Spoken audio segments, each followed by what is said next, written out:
cat's claw, that's the anti-inflammatory, and it's got the astaxanthin. So please check that out. There's over 100 clinical trials on that. Melissa loves the Bella Grace skincare. She's also very, very happy with the Bella Melts. That stimulates your body's natural GLP-1. Check that out, melissahousebg.com. You also know Swish for Life. That's Numi. Many of you swish like this. I swished already today for 3 minutes with this. This is what gets glutathione in my system within 90 seconds. Over 165,000 studies on glutathione. That's available at swishforlife.com. We have a lower third for that, swishforlife.com, and there it is. And some studies show it may remove mercury from your brain, helping prevent Alzheimer's, dementia, and Parkinson's. Swishforlife.com. There's also the Neuro, which is great for brain and neurological. You can check it all out. Again, 165,000 studies on glutathione. Swish with it. It's in your system within 90 seconds. Melissa and I do this each and every day. Sometimes we do it a couple times a day. Go do your own homework on glutathione. You have to have it to live. And again, it helps to detox your cells and flush out all these toxins that are so bad for your health. Then on top of that, Bella Grace, Numi. The other thing I do each and every day, drink every day, is Gatatana. That's available at melissahousegpa.com. Let me see if you can pull that down, guys. I'll go to it, melissahousegpa.com. And that is phytoplankton. That's a phytoplankton. I give a half a scoop to Dolly each and every day on her food, as you well know. And there are over 5 clinical trials on that. That has a lower third. It's melissahousegpa.com, melissahousegpa.com. Check that out, folks, because that is a powerful phytoplankton that feeds down to your mitochondria of your cells to boost your body's own immune system so your own immune system can fight off the bad stuff. Remember the guy that was growing this for his crayfish and got a terminal diagnosis? And so he started, he thought, what do I got to lose? So he started eating this phytoplankton out of the containers. And he went in for a biopsy, about 11 of them, and it all came back benign. I'm not making claims. I'm just telling you what happened. He lived another 10 years, retired to Hawaii. Out of that came the Global Plankton Alliance. You can find it at melissahousegpa.com. There's the pet product, half a scoop every day for Dolly. And Melissa also gives it to her little fur baby, Pearl. So there you go. We drink it. Our fur babies drink it. And I want you to check it out, melissahousegpa.com. Some of the great products that are great for your health, support your health, and support us at the same time. So check it all out, won't you? Again, just go to worldviewtube.com, worldviewtube.com/sponsor. Check all these out, would you? Including Dolly Food. Dolly loves, by the way, her favorite here is the lamb. She loves the lamb. Dollyfood.shop, dollyfood.shop. Check all those out, will you? Dollyfood.shop. All right, let's get going. Joining me now is Annie Cyrus. Annie, welcome back to the broadcast. Thanks for being here. Thank you for having me back, Brannon. It is good to be back. So, Annie, I want to talk about our mutual friend, Phil Haney, who died. Has it been 6 years already? He was killed 6 years ago, yes. Yeah. And Phil used to sit at this desk, and we produced his TV show. As you know, Phil's the one that introduced you and I to each other. And we want to play tonight a couple videos.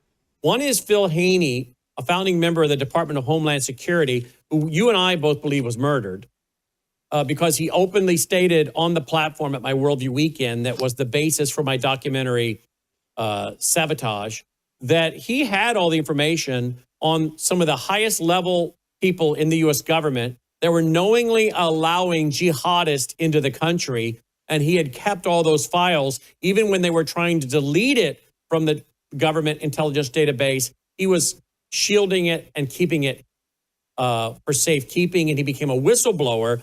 And he wrote the book, See Something, Say Nothing. And you and I became close friends with Phil. Phil, in one of the shows, warns about terror tunnels in the U.S. from Mexico. He also warns about Canada posing a threat. Now, this is interesting for a couple reasons tonight. Here's a headline today from redstate.com. It's dated March 15th, so it's actually yesterday, March 15th, from Red State.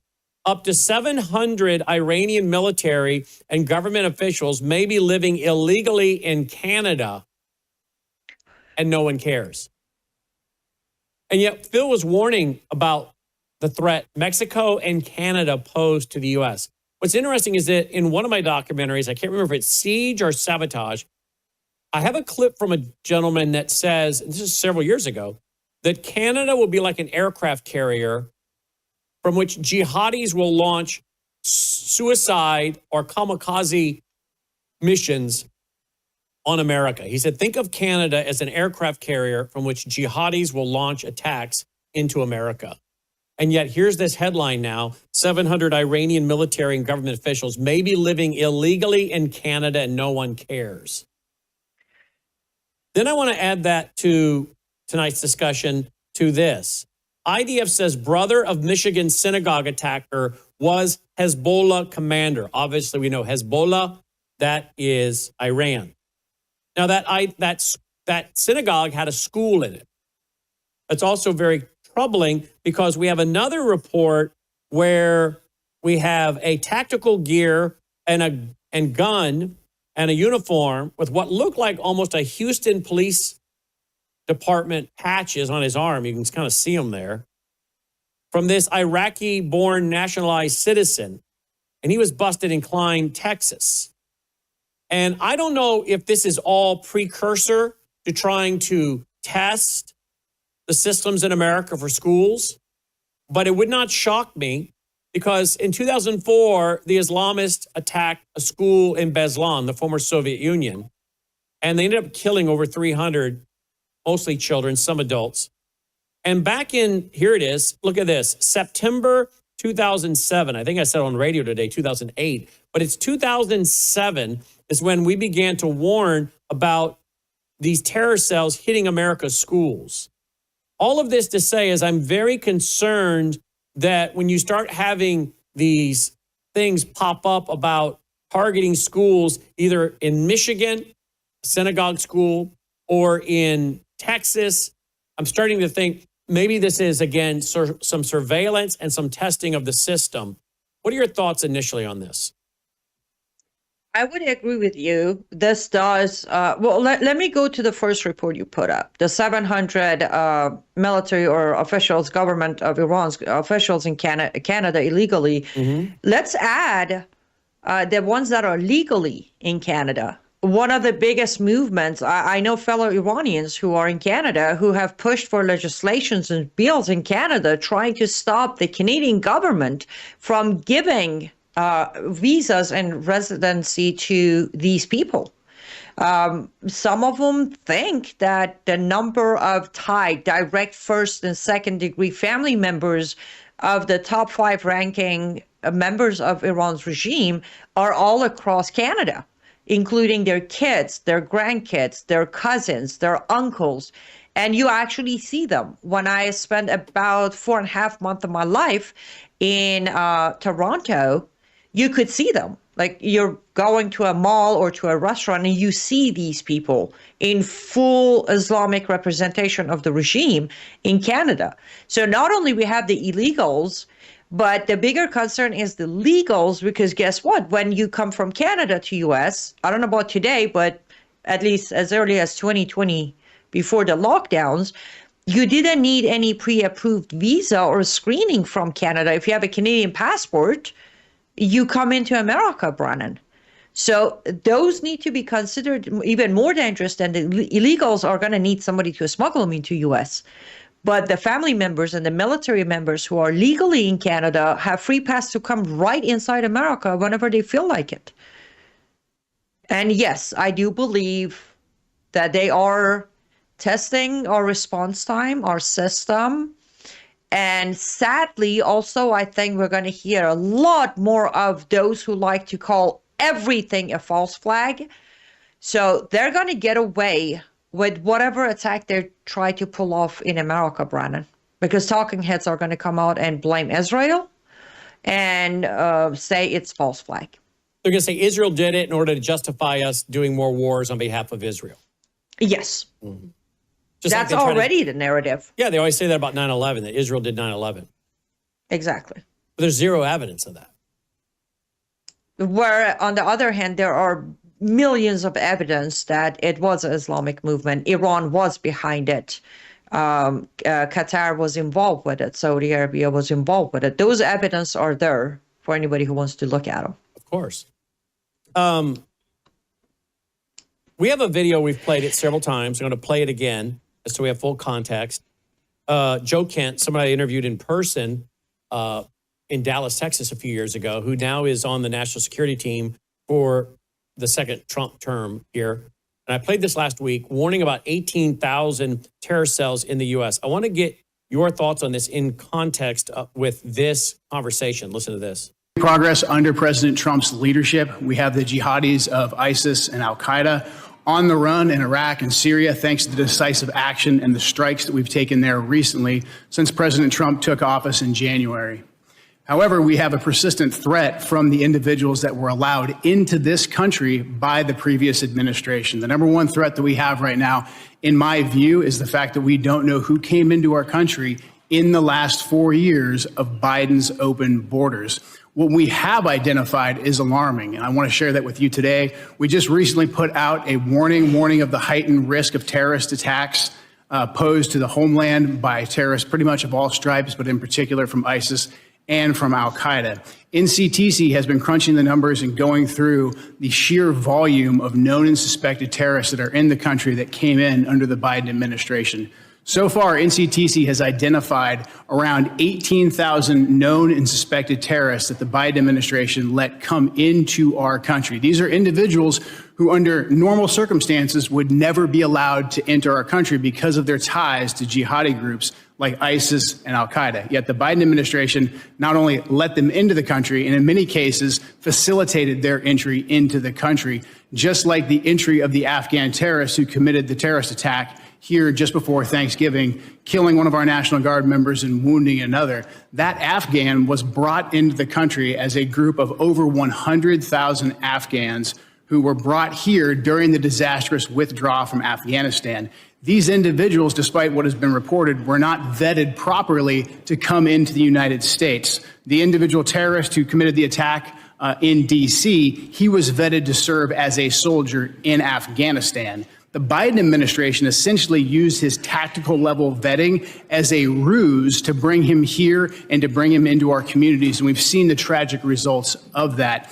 Now, that Afghan, that attacker, that terrorist is just one of 88,000. We've identified 2,000 of that group of 88,000 who have ties to terrorist organizations. We're working right now hand in hand with DHS and with the FBI to run down this 2,000, the Afghans who came here under Allies Welcome who have ties to terrorist organizations, and additionally the other 16,000 individuals with ties to terrorist organizations that Biden let into our country. That is probably the top terrorist threat that we face right now, and that doesn't include the individuals who came here illegally through the open border. That number, alarmingly, remains unknown. Okay, so it remains unknown. But let's just deal with the 18,000, that subset. Last week I said in the broadcast, let's just deal with the 48 states, the lower U.S., the continental U.S., 48 states. We'll leave out Hawaii and Alaska. 48 states, so 18,000 terrorists in this subset. Divide that by 48 gives us 375 terrorists. Then we put those 375 terrorists in each of the 48 states, but we divide them into groups of 5. That now gives you 75 5-man teams in each state. 75 5-man terrorist teams in each state. So 75 5-man terrorist teams in Minnesota, Illinois, Tennessee, Wisconsin, whatever it might be. Now, let's say these 75 teams in each state, made up of 5 terrorists per team, decides to carry out terrorist attacks on the same day. something you and I and other experts have been warning about for a long time. Some have called it the perfect day. Again, if you go back to 2007 in my vault, 2007, we're doing extensive interviews in 2007 about this very thing, targeting America's schools across the country on the same day, using Beslan as the model, which some experts like John Gilduck, who I interviewed in this, warns. And I've interviewed him several times. That's in our vault for folks that are members, by the way.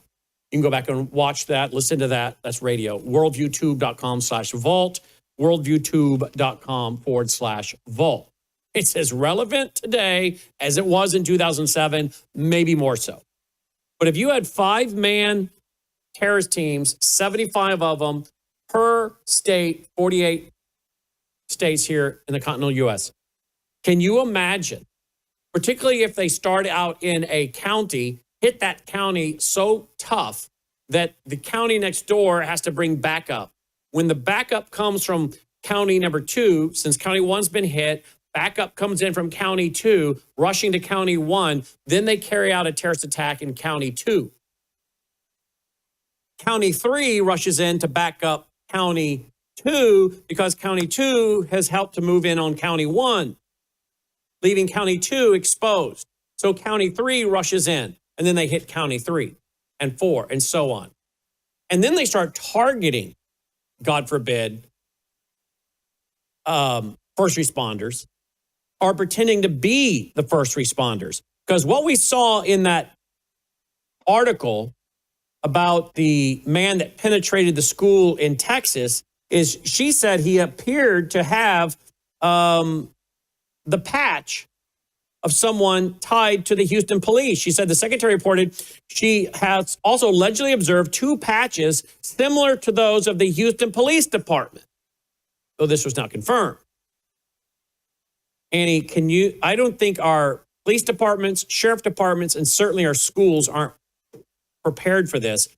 You and I have been talking about it for a long time. You've got a new book coming out, and I think you even warn about this in your brand new book. Tell us about that. Yes, I actually have it right here. The new book is The Architecture of Jihad, where I go over not just jihad as we know it, combat, but I go over 10 different phases of jihad. A lot of readers who got the pre-release signed copies have already wrote me saying 10. We thought there are like 2 different jihads. I'm like, no, there are 10. But on first chapter, where I talk about jihad as most people know it, combat jihad, I actually went over asymmetric networks and microcell operations. And I wrote, where mass casualty attacks are rare, the day-to-day architecture of combat jihad is asymmetric. A small cluster of actors, minimal resources, and disproportionately large political returns. And that's what I mean by this, Brannon. We always hear what? This was a lone wolf. This was a lone wolf. It was a radical, misunderstood lone wolf. And I go to say, foreign fighter returnees. This is important to your audience. Foreign fighter returnees are exactly how we got that video you just watched. Allies welcome. A lot of them were considered foreign fighters for our military. We never background checked them. We just took their word. They did a couple of lines of translation for us, and we brought them right in. Recruitment pipelines inside America and encrypted communication channels provide training, ideological reinforcement, and basic command and control. Online propaganda amplifies capability.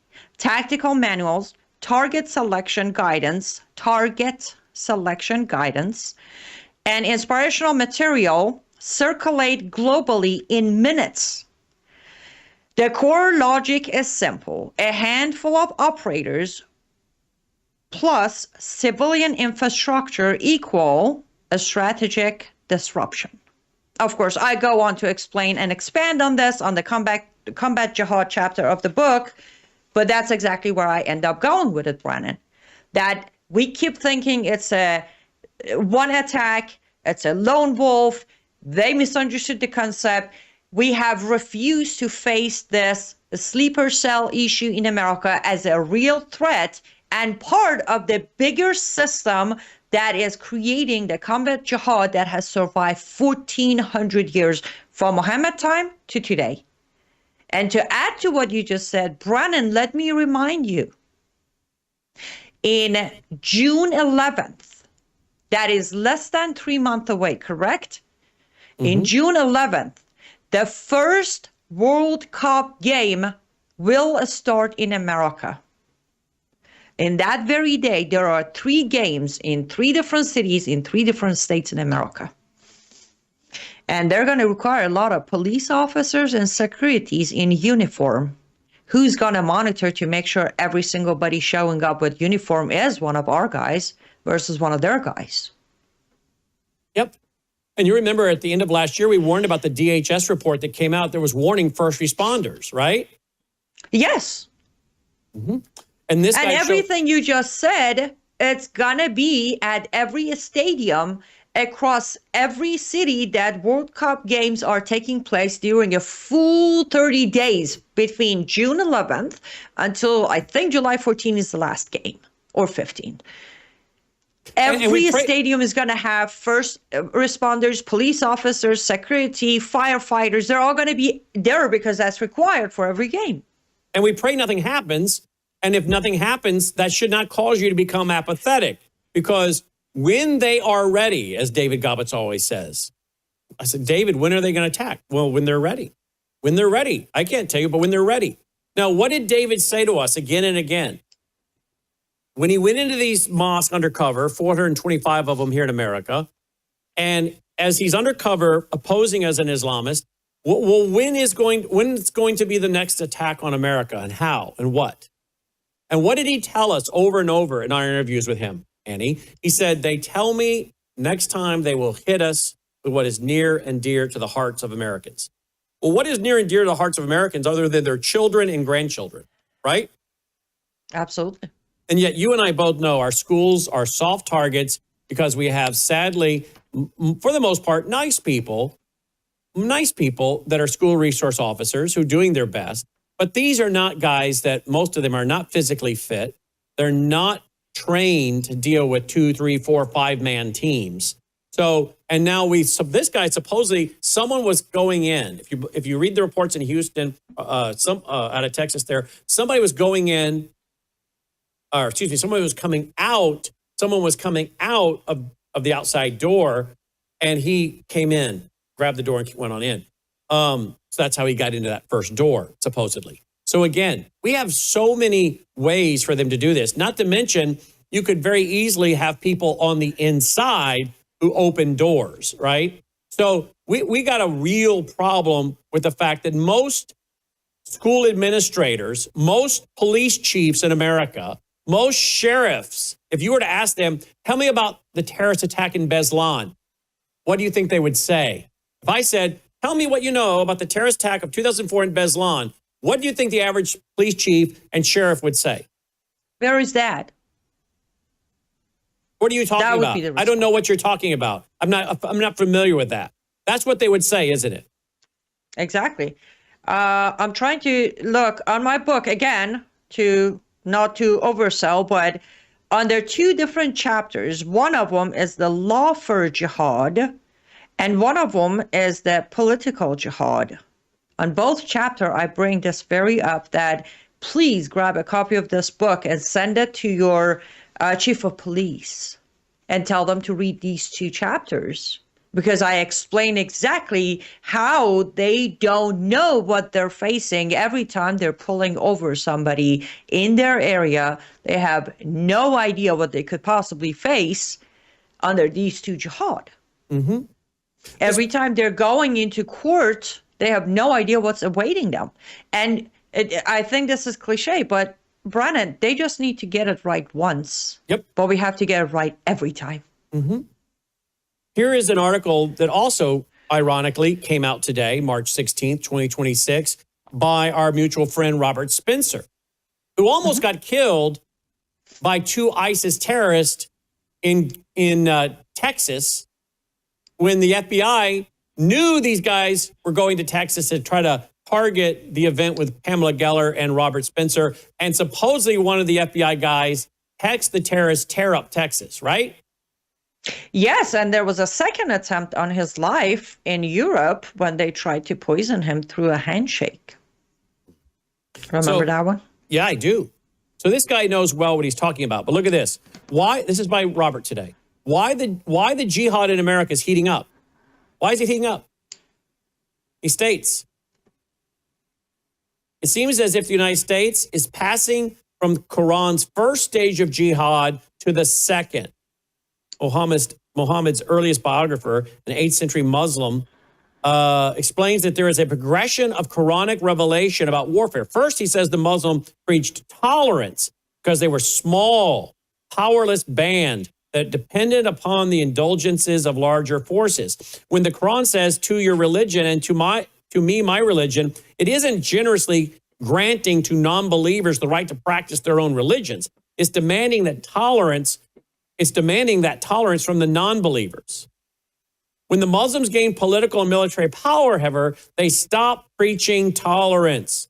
The second stage of the Quran's teaching on warfare is defensive jihad. Permission is given to those who fight, says the Quran, because they have wronged, and Allah is able to give them victory. The Michigan synagogue attack would be considered defensive jihad, where it was supposedly revenge for Israel's alleged atrocities in Lebanon. The Muslims were wronged, so they have permission to fight.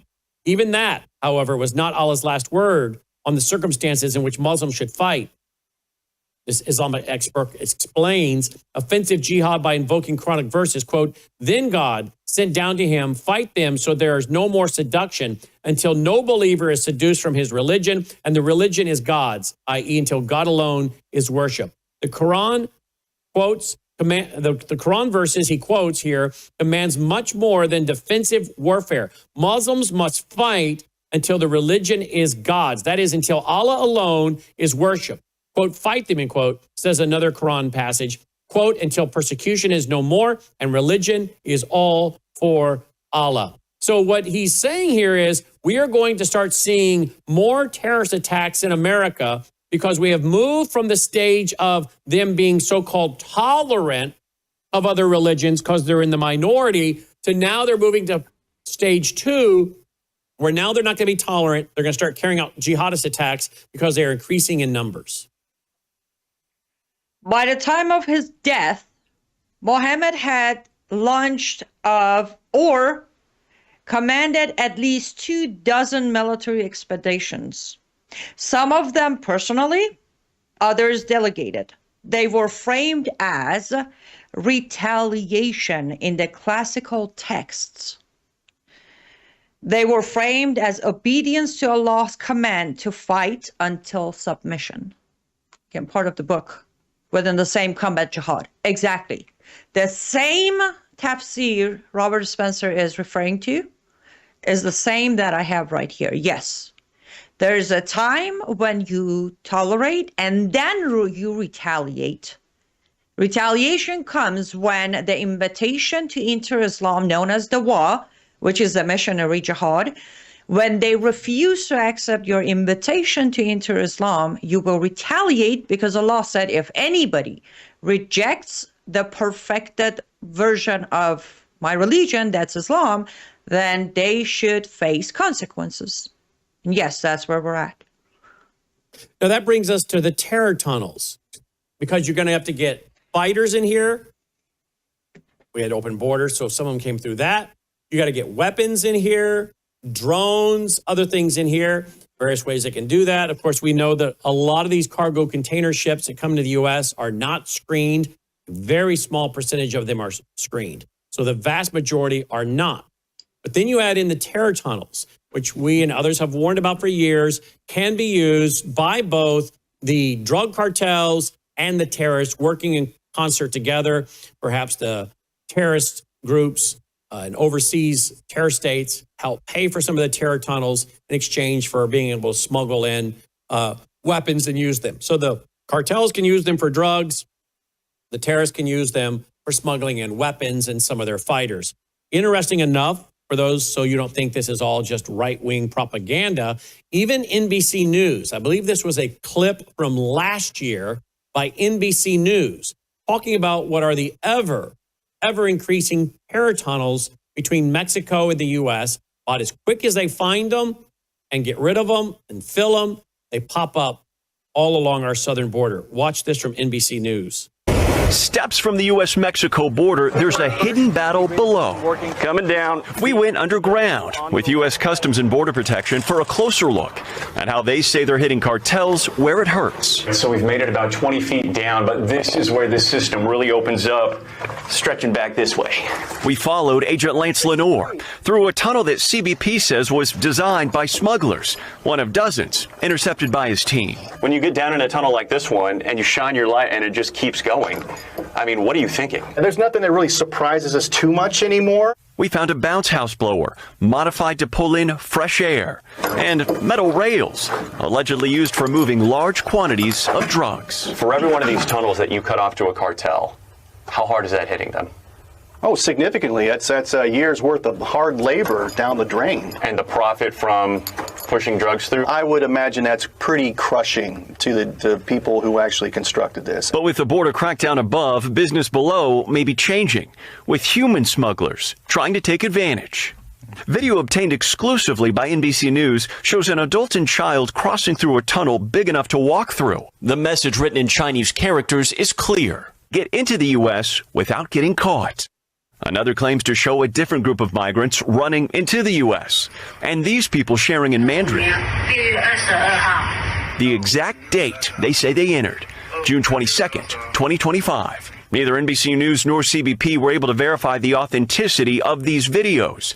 CBP doesn't deny human smuggling is taking place underground, but the agency says it's not uncommon for smugglers to falsely advertise safe passage for profit. Back above ground, agents take us to an area between the border wall known as No Man's Land, where the tunnel team made their latest discovery. 8-inch borehole in there, hit it dead center. First try? First try. A nearly 3,000 long foot tunnel running 50 feet beneath where we stood. If the cartel had their way, this tunnel would have popped up. Yep. Where? Pick any warehouse in this area right here. An illicit empire worth billions, fueling a never-ending fight underground. And of course, we appreciate that report by NBC News as well as our Border Patrol agents and the work they're doing. But again, I noticed none of them mentioned Islam or the smuggling of weapons. It's all drugs and humans. Now, obviously, the railroads, the railroad tracks for the movement of heavy items was mentioned. Drugs. How do we know that's all the heavy equipment they're bringing in or heavy cargo? It seems to me this could just as well be used to bring in terrorists and to bring in terror equipment, correct? Absolutely. I mean, we know, without them admitting too much, but we do know that our government has confirmed that IRGC has made a deal with Mexican cartel. And clearly part of that deal is for their sleeper cells to get into the country. If you recall, Brannon, last year, somewhere, I'm going to say March or April of last year, on your show, we reported the Iranian man who was caught in the trunk of a car at our border, a little past the border. And then the 11 Iranians who were caught in Arizona crossing the border illegally. Of course, we never got an update on what happened to them. They were arrested, but we don't know what happened to them. But it's easy to connect those dots. IRGC makes a deal with Mexican cartel for what? IRGC doesn't need drugs. IRGC needs ways into America. Clearly, the deal is you get our sleeper cells or weapons, or even sometimes money for our sleeper cells through the border under the tunnels or however you can. And in return, IRGC is arming the Mexican cartel. Let's that see. one we can prove. That much. And the video of the IRGC drones, if you remember, the place they had the whole thing set up looked extremely like an area in Mexico. Did we ever find that video, Logan? where Annie and I talked. We've been trying to go through our archives to find that when our new massive data center servers are up and open to the public and to me, we'll be able to find that kind of stuff easier. And we're very close. They actually wanted to launch, by the way, guys. The IT team wanted to launch this week our brand new system that allow Vault members to search 36 years of books, my books, radio shows, TV shows, documentaries, conferences, interviews, everything, which we'll be able to find it very quickly once we put it into the system, because it'll search every file we've ever done and find that video, which I know we've played, of the IRGC launching what appears to be drones in the deserts of the Southwest and targeting and shooting at cardboard cutouts of humans on the ground. We can't find it online. I've looked, Annie's looked, Logan's looked. That thing has been because originally I got you that video from IRGC's Telegram channel directly. Well, and I can go back and find it again. Well, if you can find it, let us know, because we can't find it. But we know it's in our database. We just have done so many shows with you, it's hard to find which show it's in. But our big, powerful computer system is going to find it for us. Now, they wanted to launch that this week. And I found out that they have transcribed every TV show, every book, every documentary, every national conference and DVD. And I said, great. How about all my radio shows? And our IT guy said, no, we haven't transcribed those yet. I said, well, I don't want to launch it until those are transcribed, because I've been doing radio longer than I've been doing TV, and I want all of that transcribed because I'm asking so many Bible prophecy and Bible questions of people like Jimmy D. Young, Dr. John Whitcomb, and others, and I want all of that transcribed and searchable for fast answers. So he said, fine, I'm going to write a little script, little program that will do that, and then it'll take about 2 days for our system, our huge servers, to crawl over all of your years of radio shows and transcribe it and then categorize it so your folks can search it. So I know I've been telling you now for a long time this was coming. Our team wanted to launch it this week, minus the transcripts of my radio shows. And I said, no, I want everything launched at the same time, because I want it big time, bells and whistles. Not, here's the first version, 2.0 is coming, and it'll even be better. I know we're going to be doing and adding more stuff all the time, but I want it really good out of the gate. And I'm eager to use it because I got all kinds of video clips and audio clips I myself want to find. But our database now is so big with 36 years that it's hard to find our own stuff. But remember that video, Annie, remember that video. And yet how many Americans are talking about this drone warfare? That's another major way that they could bring terrorist attacks. And Israel's having a hard time keeping up with it, right? Particularly when Iran is producing these drones, and they say potentially tens of thousands, maybe hundreds of thousands, and they cost $20,000 to $30,000 to produce them, and the missiles to shoot them down are $1 million. So there's no telling how many of those have already been shipped into the U.S. I'm not as concerned as the government was last week, drones coming in off of a ship off the coast of California. That to me almost seems like a distraction and a way of saying, oh, you see, we warned you about potential drone attacks. They don't want to really tell you the truth. I think the real truth is they know those drones are already in the U.S., just like we have the CCP bioweapon labs being found in buildings in California, the last one in Las Vegas. They know these biolabs are all over the country. They just don't know where. They know those drones have been smuggled in, and some of them have come through these tunnels, come through the cargo containers that are not screened, all kinds of ways. They know they're here, and they know there's a potential for a massive drone attacks from inside our border. They don't want to tell you that, apparently, so they tell you beware of it coming off of a ship off California coast. I'm not buying that. Are you? I'm not, no.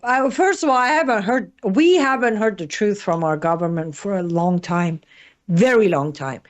But recently, it's more of, as you said, if they tell us to look to the left, we should make sure to look to the right, because they're distracting us by telling us something is coming from somewhere else. We got to look the other way. And the very day when the rumors started, I was immediately like, not going to happen. And let's not mention, we do realize California is the major location for their sleeper cells. Every time you look at any of the indictments, any of the cases against IRGC, the people were tracked back to California somewhere, from those who laundered the money to those who put the plot together to those who were the communicators. They're all in California. Why would they attack California? But the question is, what is coming, as you said, what is coming that we're supposed to be distracted to look at California? Some drones supposedly hitting California. I think it's the Midwest. I still think it's the Midwest that's going to get hit. Why? Well, as I said, first of all, California, their major area, but I completely understand the meaning behind what is, closest, to our heart and our children and our churches. But understanding of many of these jihadists is the only area they have not been successfully able to conquer is the Midwest. If you look in the map of America, most of the conquered areas, either fully, including the 18 city I did a report on, the cities or the entire state altogether, you barely see Midwest in there. And they know that Midwest will be the area they're going to have to conquer by creating some sort of war, or I shouldn't say war, attack, actual jihad, comeback jihad attack. It's getting harder for them, though they're very patient. They're running out of patience on their plans. They have to hit Midwest. It's much harder for them to conquer Midwest through any other form of jihad. There are much less blue states, way less blue cities. So it's harder. It seems like they are forced to attack Midwest. I want to go to a clip of, and Logan, I'm going to send you a link. This footage of IRGC may be in this video I'm about to email you. You can scan it real quick and see if it's in there. I'll send that to you real quick. But I want to switch real quick before we go to the Phil Haney piece, the late Phil Haney. I want to switch to back to the issue of Beslan. Because again, many experts have been warning for several years. You saw that interview we did with John Gilduck back in 2007. He wrote a whole book about that thick on it. Here is the BBC on that terrorist attack in the former Soviet Union, which many think could be the model for attacks on soft targets. Remember, Dave Gobbets, as Annie just said he's being told when he goes undercover, the next attack will be on that which is near and dear to the hearts of Americans. I'm concerned that might mean their children and grandchildren in schools. Watch this from the BBC on Beslan. It was the first day of term in school number 1 in Beslan. In Russia, there are no classes when pupils come back from the summer. It's supposed to be a day of celebration and catching up with friends. But rebels stormed the school and forced more than 1,100 children, parents and teachers into a small gym. They wanted Russian troops to leave the nearby Republic of Chechnya. We were standing next to the school gates. I saw 3 people running in with machine guns. At first I thought it was a joke. Then they began shooting into the air, and I ran away. This was the start of a siege that went on for 52 hours. It was cramped and swelteringly hot in the gym with no food or drink. There were bombs taped to the wall and hanging from the ceiling. Older pupils were forced to attach explosives to the basketball hoops, and children were forced to stand near the windows as human shields. A few children, like this little girl, did manage to escape. But as negotiations went on, other relatives were left waiting outside, desperate for news, terrified every time they heard gunfire. Hundreds of Russian security forces surrounded the school, and on the 3rd day they stormed the building. Explosives and gunfire rang out. There was no sign of medical teams or ambulances. The attackers shot some of the children in the back as they ran for freedom, but others were carried out, weak, half-naked and bleeding. Some relatives fought to get through the security cordon to find out what was happening to their loved ones. 331 people died, 186 of them were children. Russia was in mourning. There were days of mass funerals. But many families and victims blame authorities, partly for not doing enough to prevent the attack, but also for the botched rescue operation. It's come out that security forces fired tanks and flamethrowers at the school. Only one of the attackers was found alive. Chechen carpenter Nurpashi Kulayev is serving a life sentence.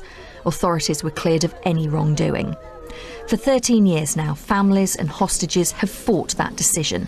They could be awarded compensation, but most say it's more about establishing responsibility. So there you go, Beslan. It's a warning to America. Now, these terrorist tunnels, again, we've talked about that, what they could be used to do. These terrorists, the 18,000 terrorists we know in the U.S., we're moving to the next phase of jihad, article by Robert Spencer. And all that, I think, sets up real well for us, sadly, to play the video from a good 6-7 years ago now of Phil Haney, who is a founding member of the Department of Homeland Security. He filmed this in our studio. We produced his programs from this desk, from this room. Before we play this, and then we have one about Canada that he did, that we want to set up as well. Before we play this, what would you like to say about Phil and about what we're about to hear? What do I want to say about Phil? I wish he was here. We need him more than ever. And I would have loved to know how he feels about what's taking place in the Middle East.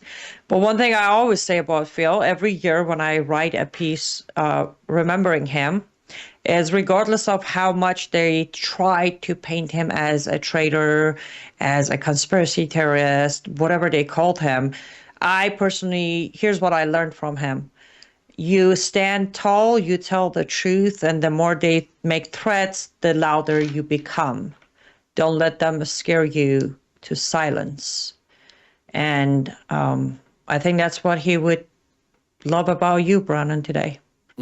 I personally know having him and many other of us on your network has definitely put you on top of the radar for hatred and threats, but you have not let them make you silence yourself or us, for that matter.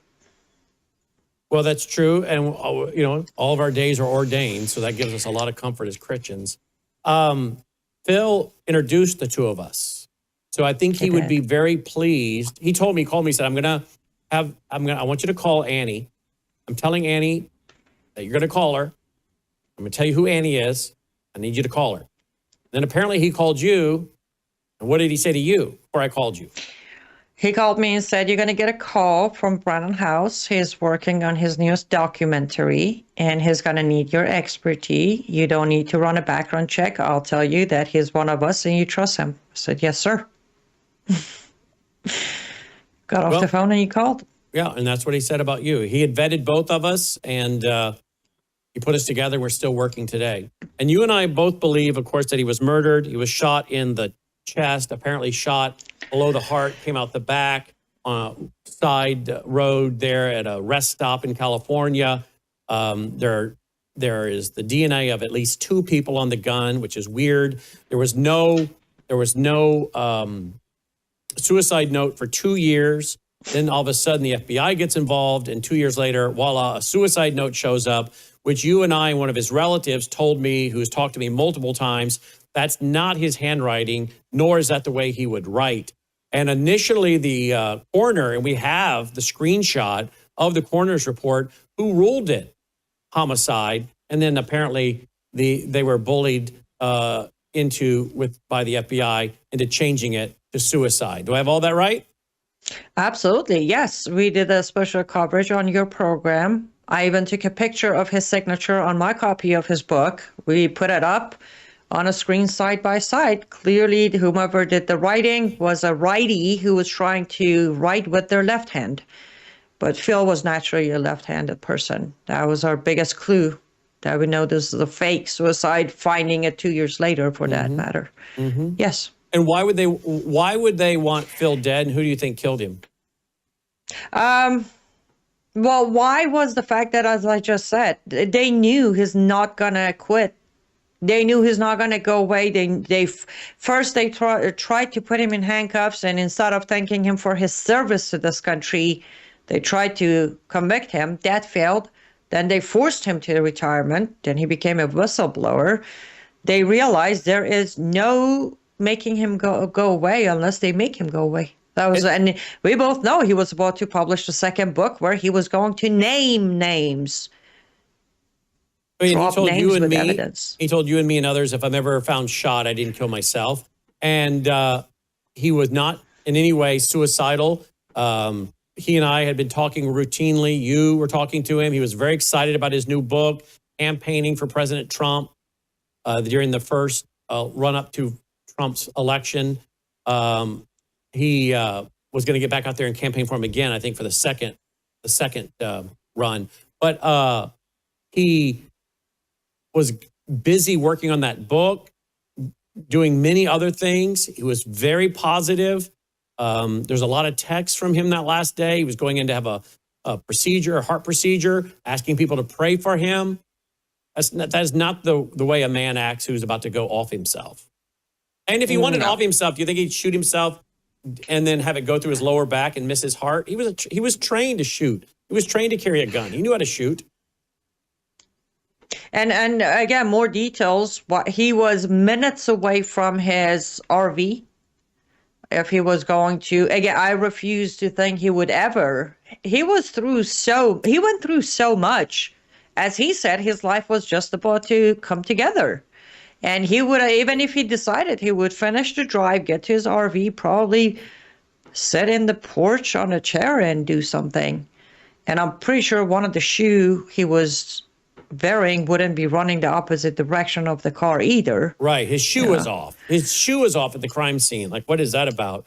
And a folding chair sitting outside. Really weird stuff, right?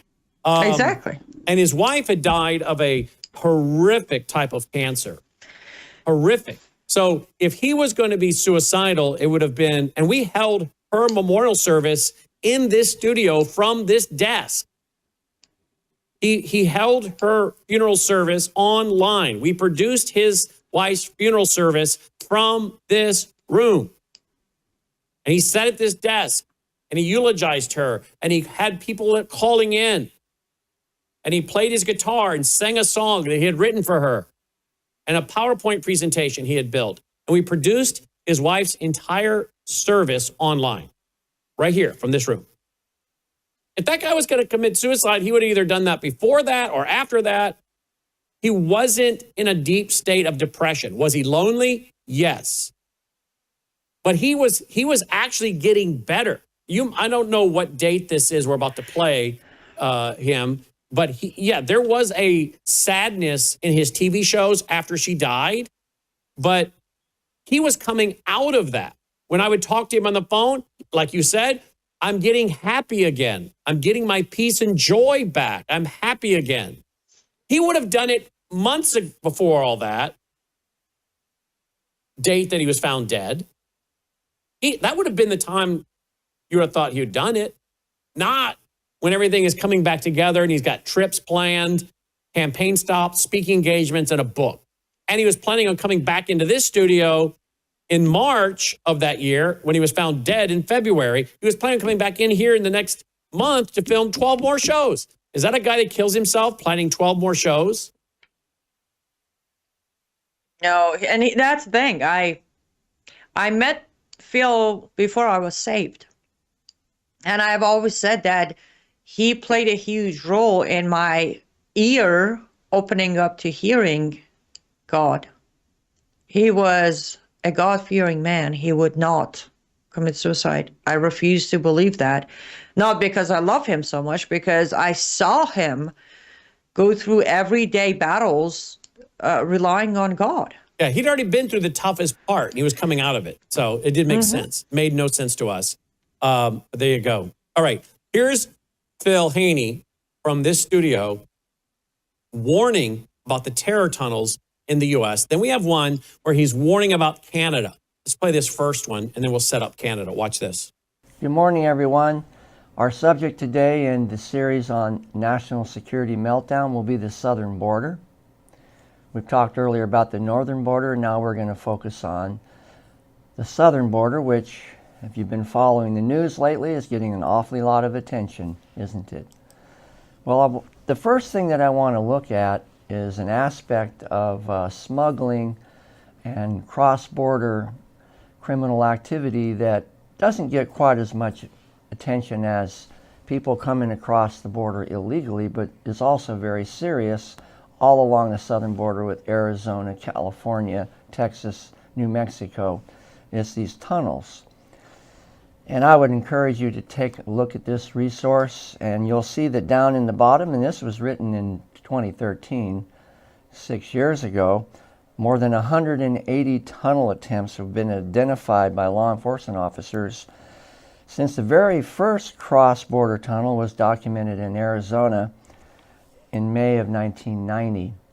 It's a funny thing, you know, that's not that long after Hamas was founded in 1988, and that's one of their preferred ways is to dig tunnels under the border, for example, between Gaza.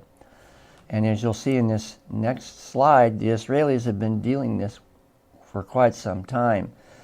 And they have whole special units that are focused on discovering tunnels and destroying them. If you go over and you know the right people in the IDF or in the Israeli police department, they'll actually take you and look at some of them.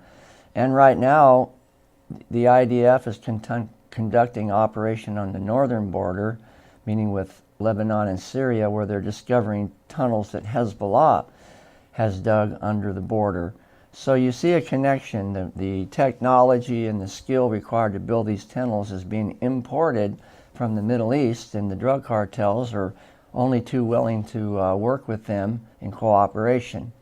Meanwhile, as we've talked about this a little bit earlier in the segment on Iran and Hezbollah, it's well known that not only Iran but other jihad groups like Hamas are operating in Central and South America and have formed partnerships and coalitions with the drug cartels, partly to market their products in Europe and the Middle East, but also to teach them tactics, warfare tactics, how to intimidate their enemies and force them to submit to their rule, to their authority. Mexico is one of the most dangerous countries in the entire world right now because of the very high murder rate among politicians, journalists, and civilians. Tens and tens of thousands are being killed every year in the drug wars and the battles between the cartels. And mixed in with this is Hezbollah and other Islamic groups that are there as opportunists to also make money off the drug trade and human trafficking so that they can finance their operations over in the battle zones of the Middle East. All right. Boy, I sure miss Phil. All right.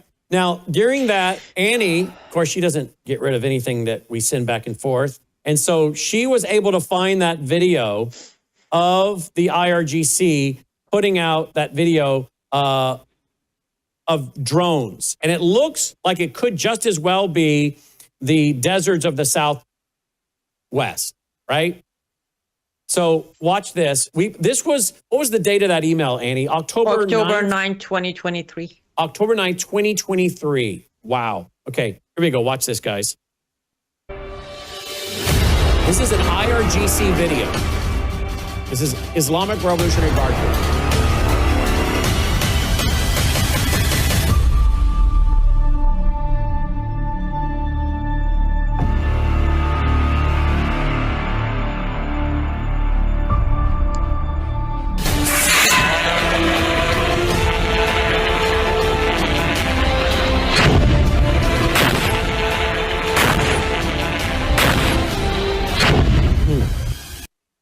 Wow. Look at all that, all those, bullets or whatever it is they're spraying on that crowd. Let's look at that last part again. Watch this again.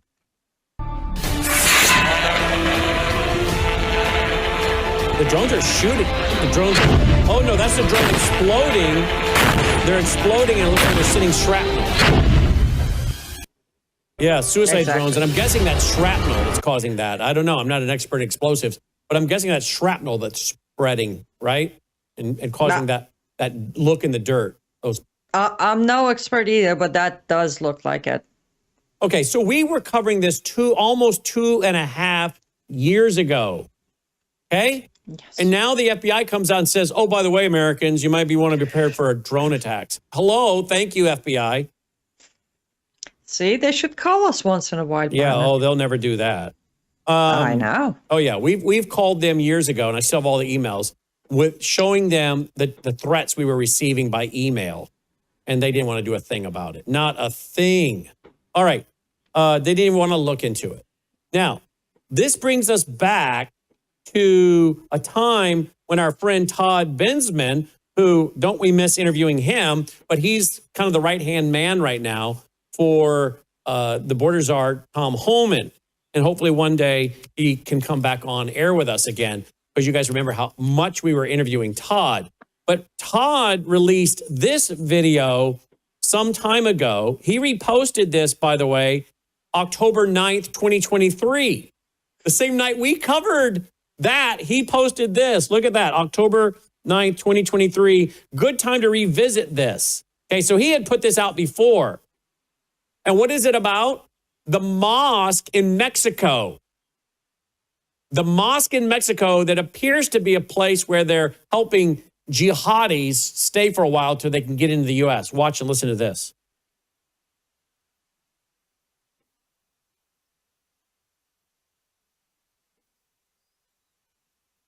The San Diego-based Latina Muslim Foundation opened its Asibil Mezquita Taiba shelter in a refurbished Tijuana nightclub in June 2022. A small blue dome, minaret, and pole topped with the universal half-moon crescent symbol of Islam marks the location of an immigrant shelter way station like none other in Mexico. It has a unique religion-based mission to help mainly Muslim immigrants with food, shelter, and respite from the long trail. But this altruistic mission also distinguishes the shelter from all others in a consequential way that has gone unexplored to date as an American national security and terrorism threat. The shelter caters to Muslim immigrants planning to cross and who have come all the way from countries like Yemen, Syria, Afghanistan, Pakistan, Lebanon, Tajikistan, Uzbekistan, Somalia, and lately, the militant Chechen Republic of Russia. At any one time, the shelter holds from 30 to 140 Muslim immigrants, every one of them planning to cross into America one way or another. But the admiring press that greeted its opening never mentioned that U.S. Homeland Security authorities officially categorize immigrants from countries like those, where terrorist organizations are active, as special interest aliens. It opens as record numbers of special interest aliens caught crossing were on the FBI's terrorism watch list, 98 just in fiscal 2022, and another 9 in just the month of October. The presence in Mexico of special interest aliens is supposed to trigger Mexican counterterrorism measures, like face-to-face interviews at airports, and running names and biometrics against American terror watch list databases, and deporting them. CIS traveled to Tijuana to find answers to unasked questions about the shelter, and learned that neither Mexico nor the United States appear very interested in the one-of-a-kind congregation of special interest aliens here at the Tijuana shelter.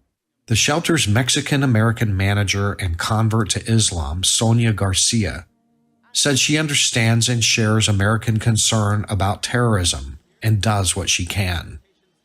I'm not the person who is going to hide the reality of what people do, regardless of their religion, Garcia told CIS.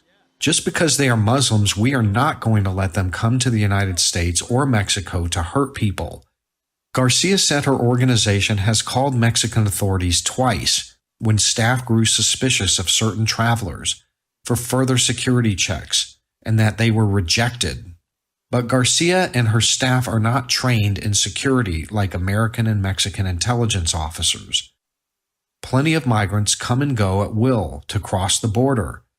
They are a mix of families and adult single men who came for a few days or weeks and take advantage of the shelter's halal-approved food, its mosque, religious classes, and modesty rules not available in other border shelters in Mexico. Garcia said she has information on everyone in her files and is willing to share what she has with American or Mexican authorities. If somebody's on the list and they want to find out if they came from the shelter, well, they're welcome to come to the shelter and ask us. We have no problem in giving the information or in hiding the information. If he is on the watch list and he came to the shelter, well, it's very good because we'll give them the information, Garcia said about the Americans. But no one from American intelligence or law enforcement has ever asked Garcia for anything. This is Todd Bensman from the Center for Immigration Studies. You can read much more about the Tijuana shelter at CIS.org. And as you guys know, Todd was a regular guest here for several years and in our studio as well, not too long ago, before he then went to work as the personal assistant, right-hand man to Tom Homan. Very interesting, is it not, Annie? Both of these clips we played, the IRGC drones and then what Todd's warning about. And it all fits in with the warning by Phil Haney with terror tunnels coming over from Mexico, right? Absolutely, exactly. And it emphasized that we did not just start. We've been telling everybody about all of this for a long time. The question is, as Todd closed his video with, who's listening or who's interested? Because I think that's what he said. Neither U.S. or Mexico were interested in even visiting that shelter, let alone knowing much about it. Here's also another video we played that night, October 9th, 2023. Listen to this, folks. We're done being tortured and hurt and judged. This is the correct religion. This is the religion that all of humanity needs to be upon, of Islam. And we will not stop until it enters every home. So I want you to repeat after me. I want to hear it in every single district. It should tremble. Brooklyn should hear it. The Bronx should hear it. Queens should hear it. Say it as if the Ummah depends on this, my brothers and sisters. La ilaha illallah.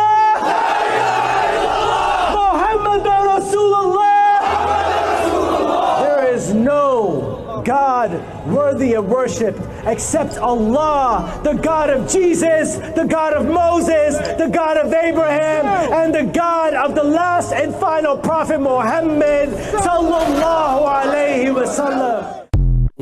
Logan, look up October 9th, 2023. Tell me what day of the week that was. Was that a Monday? Well, that was a Monday?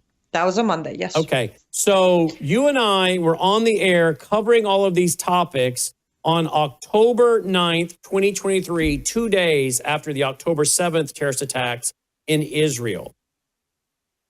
And here we are, and we were saying, look, we're going to get our own October 7th attack here in America, folks, because they're telling us they're going to do it again and again and again, and they're going to bring it to America. They were telling us that on October 7th. We were reporting that on October 7th. They were bragging they were going to do it again and again and bring it to America. True or false, Annie? Absolutely true. And we were playing this very video that night when we also said, wait, as New York City will have their Muslim mayor soon. Wait, as New York will have the Muslim officials soon. And later on, when Mamdani was elected, Brannon, other people took this video out and claimed that this was recent. And when I told them this is old news, everyone was like, no, it isn't.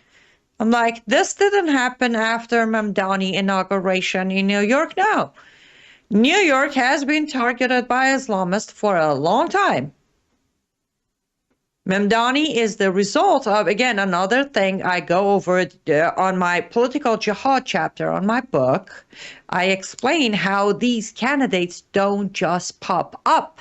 You think they just popped up, but they are going through the entire training for a long time before they become candidates, so it's guaranteed they take the position. And this was October 2023 when this man in New York was screaming. I'm not going to repeat what he was screaming. And in November or early November of 2025, Mr. Mamdani was elected, which, by the way, is not to sidetrack this topic, but have you seen the most recent City Hall meeting of Mamdani in New York City with his neighbors? Brannon? Is that where he's sitting with it an Indian style on the ground with them all? Yes. Yes. I actually played that on my show today. Do we have it to play, guys? Clip 12 on my email, Clip Logan. 12? Yes. Set it up, please. It's literally he invites his Muslim random people. They're not officials. It's not an official meeting at City Hall. Mm-hmm. And he has turned the City Hall into what we Middle Easterns who are familiar with. If you look up Islamic Republic of Iran's leaders, you'll see that this is how they do their meetings too. They call it being modest, but they just sit around on the floor, eat with their hands and chit chat. Now, I could go as far as saying me and you were, again, the only people who said, stop worrying about his socialist Marxist end, worry about his Shia side of Islam. Nobody did, but his first actions ended up being his Islamic side rather than his socialist Marxist side. Watch this, guys. Oh, well, we'll make some of that. For a moment where you're asking yourself how you can reconnect to growing up with being taught that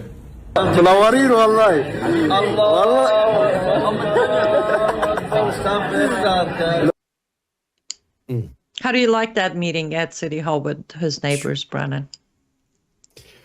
Look at this. This is a tweet, by the way, that was in that thread of the show we did October 9th, 2023, 2 days after 9/11, or Israel's 9/11, October 7th. Paul Sperry, who wrote the book Muslim Mafia with Dave Gobbets, tweeted this on October 9th, 2023. Putting it into perspective, scaling the atrocity of the Israeli 9/11 to U.S. population, we'd be looking at approximately 35,000 to 40,000 dead, including hundreds of American citizens killed there, hundreds of thousands of wounded, and potentially thousands of hostages taken. So if you just do the population numbers, is what he was running, Israel compared to America, 1,200 that day killed or taken hostage. I guess what he's trying to say is that would be approximately 35,000 to 40,000 Americans dead. That's the kind of attack, unfortunately, I think they're preparing for.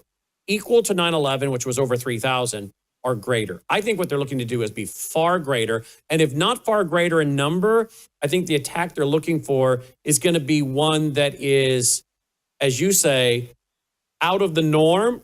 So it's the Midwest, which is Anytown, USA. Yeah, they expect DC, they expect New York, but Anytown, USA, they don't even have to do the numbers equal to what Paul Sperry's talking about there in October of 2023.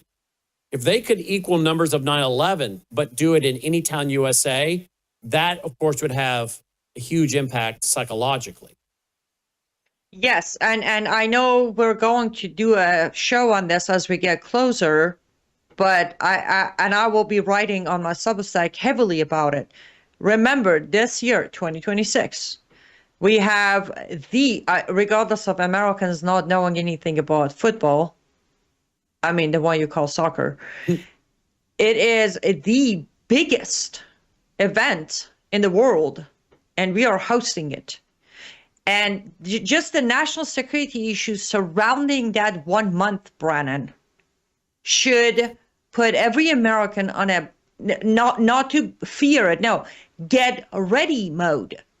Prepare yourself. And yes, even though majority of games are in Los Angeles, California, Houston, Texas, but we also have 2 stadiums in Florida. We have 1 stadium in Missouri, Kansas City. We have 1 stadium in Atlanta, Georgia. These are also involved with those games. And everybody who's coming to watch these games, because the host is a split between Canada, Mexico, and America.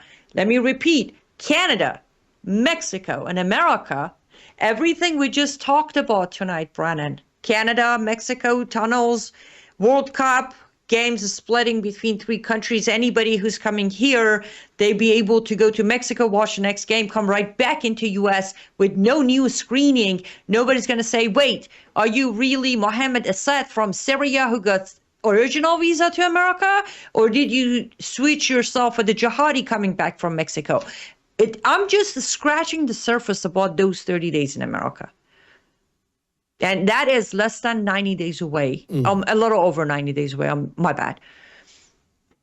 Well, and we're expecting to face about 5 million potential application for visas. Well, save it and mark it, sadly, folks. Save it and mark it, what she just said. All right, let's go back to that article from Red State. Up to 700 Iranian military and government officials may be living illegally in Canada, and no one cares.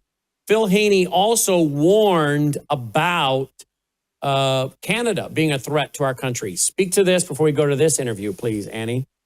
Yes, and as I just mentioned, I don't know, the timing between Canada and Mexico playing a huge role in next couple of months of America.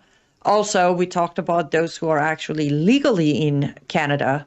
And I think this is a conservative number, Brannon. I really think it's way more than 7. Again, my 4.5 months in Canada, talking to a lot of fellow Iranians inside Canada, or when you look at the last couple of weeks of weekends, when you see the Iranians, patriot Iranians on the streets of Canada, either Vancouver, Ontario, anywhere they're doing the anti-regime protest, you see the opposition, Iranians, who are coming and attacking them on the streets. So I think it's way more than 700 as far as illegal goes, but I'm pretty sure there are thousands of legal citizens, Canadian citizens, who are family members of IRGC or active IRGC or family members of the Islamic regime of Iran.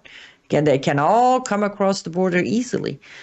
And I agree with no one cares. We've got video footage, maybe I can find it, of logging roads in northern Minnesota where you can walk across from Canada into Minnesota on logging roads just as easy as day. Maybe I can find those. Logan, can you look that up while I play this, please? Logging roads from Canada into Minnesota.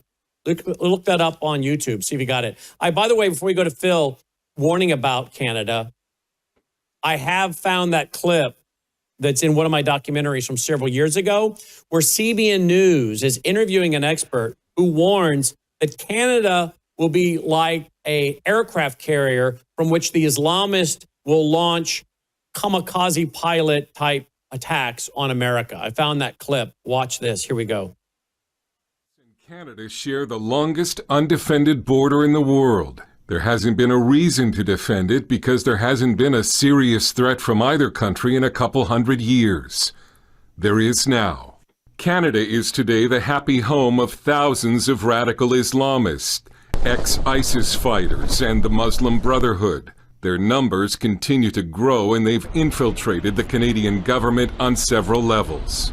Many Americans assume that all is peaceful and well with their northern neighbor, but security experts here warn that by welcoming radical Islamists, Canada now presents a danger to the United States. Terrorism expert David Harris, who worked for CSIS, Canada's spy agency, told us a major attack on the United States by Muslim extremists based in Canada is only a matter of time. Many years ago, I suggested that many of the Islamist extremists might regard Canada as an aircraft carrier from which to maintain operations against the United States. Canada is becoming a foundational sort of place for Islamists of all stripes, including the Iranians, by the way. Thomas Quiggin is one of the authors of Submission, The Danger of Political Islam to Canada, with a warning to America. He says Canada is in denial over the terror threat it's created for itself and the United States. And the denier-in-chief is Prime Minister Justin Trudeau, who welcomed returning ISIS fighters back to Canada, saying they would be a powerful voice. He's actually said in our parliament, sort of like out loud on the public record, that if you were opposed to ISIS fighters returning to Canada, it is because you're Islamophobic. In other words, it's not them that's the issue, it's your opposing their return makes you Islamophobic, it makes you racist. I think there's the idea that, well, we need to welcome everyone because everyone's wonderful, so kumbaya. Toronto Sun columnist and XM Sirius Canada host Anthony Fury. I mean, heavens, this notion that ISIS fighters are somehow deserving of kind of a respect and a cultural accommodation just as much as anyone else is nonsense. Assalamu alaikum. Hello, my friends. This is Prime Minister Trudeau sending an official greeting to Canada's annual Reviving the Islamic Spirit Convention, which he attended as a member of Parliament even after news reports the event was linked to a group that has funded Hamas.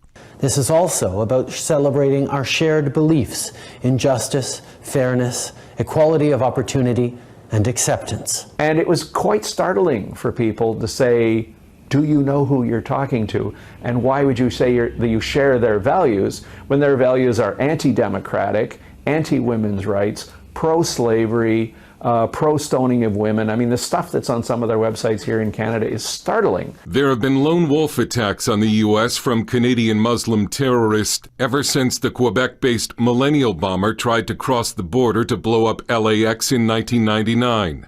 But the Islamist threat to Canada has been played down. July's attack on the Danforth in Toronto, where 2 women were killed and 13 injured, has been treated by the government and the media as only a mental health and gun control issue. Fury thinks the police are covering something up. There's been a total cone of silence around the Danforth shooting story. I wrote a feature where I found out that the family statement, which said mental illness, nothing to see here, that had actually been sort of co-authored and put together by a spin doctor and also a Muslim community activist. Of course. Well, there you go. That was in my documentary 7-8 years ago, warning that Canada would be a aircraft carrier, as the guy said, from which to launch terrorist attacks in America. And yet today we have the report, 700 Iranian military, government, and government officials may be living illegally in Canada. And you know they must be planning attacks on America, right? From there. Of course. It's, I love our Canadian friends, but Islamists in Canada don't really need much from Canada. They just need the access through Canada. It's, I know you don't mind, but I'm just going to read a little bit from chapter 10 of my book. Yeah, please. Betrayal of Jihad. Literally a jihad that no one so far, anyone who has read the book said, I've never heard of this one.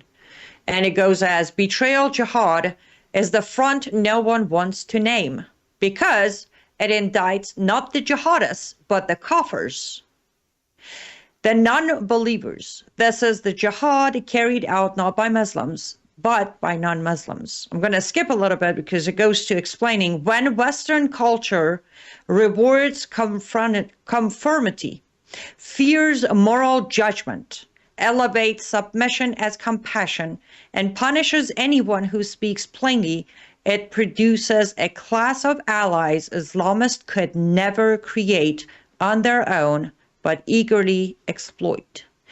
Betrayal jihad is the jihad of useful allies, fearful officials, transactional leaders, guilt-driven activists, confused voters, and governments that reshape their own civilization to appease those who seek its decline.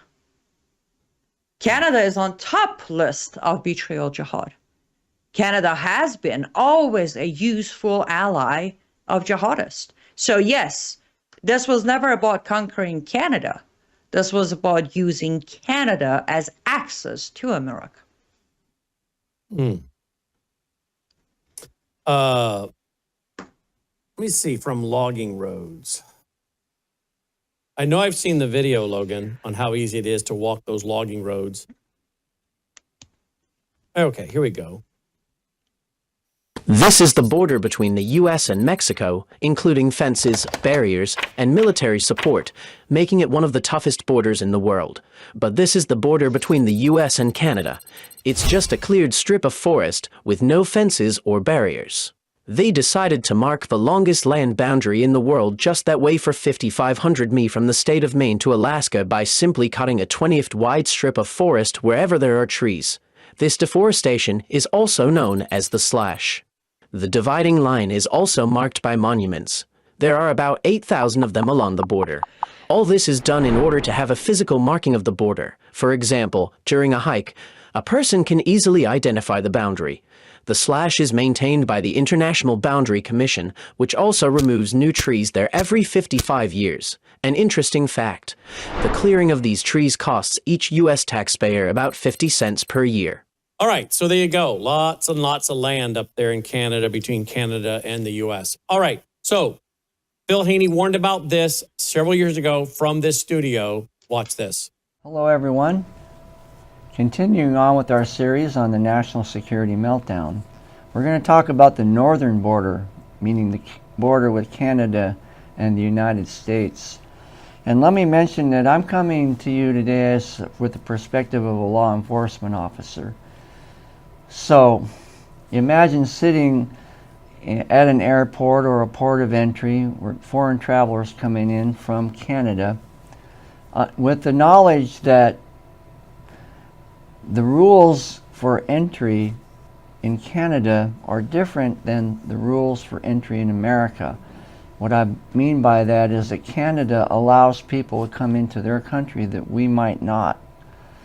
So, if you have an individual, for example, that's the leader of a globally designated terrorist organization and is well known to be preaching jihad and Islamic implementation of Islamic Sharia, if we wouldn't let him into America, but they let him into Canada, here's what happens. You have people that live here in the United States that cross over the border and go to meetings that are where these individuals are speaking and then come back home across the border again back to their communities in Buffalo and Detroit and Columbus, Ohio and Los Angeles and around the country.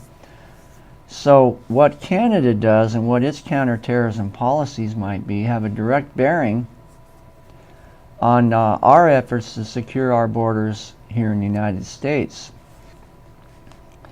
So we're going to look at the northern border today, and we'll start out with a provision that's gained a lot of attention up there in Canada. It's called M103. It's a systemic racism and religious discrimination bill.